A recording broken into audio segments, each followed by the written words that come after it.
তুমি তো তার সাথে ছিলা। একদম দেখতে সুস্থ, বাট ও সুস্থ না, এখনো অসুস্থ না, অসুস্থই।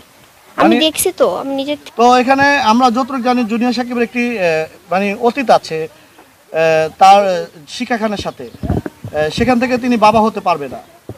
তা তো এটা আমরা অনেকবারই তাকে জিজ্ঞেস করেছি, তো তোমার সামনে তিনি বরাবর বলেছে তিনি বাবা হতে পারবে, তিনি সক্ষম আছে, অক্ষম নয়। তো তুমিও মাথা নেড়ে বলে সাই দিয়েছো। ও আমাকে শিখাই দিছে, তুমি বলবা যে আমি একদম সুস্থ, কারণ তুমি যখন আমার সাথে এখন থাকো, আমার বউ বলছি সবাইকে, তাহলে তুমি এখন বলবা যে আমি একদম সুস্থ। আমাকে ও শিখাই দিছে। না, ও সুস্থ না। তুমি তো তার সাথে ছিলা।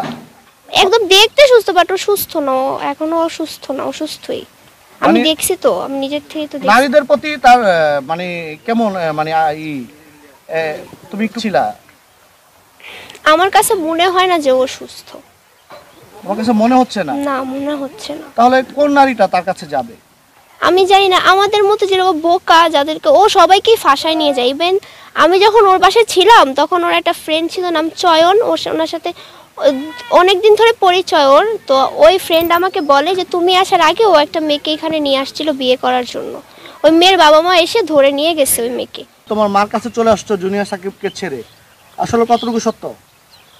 এটা আমি নিজের ইচ্ছায় আসছি, আর হচ্ছে এটা একদম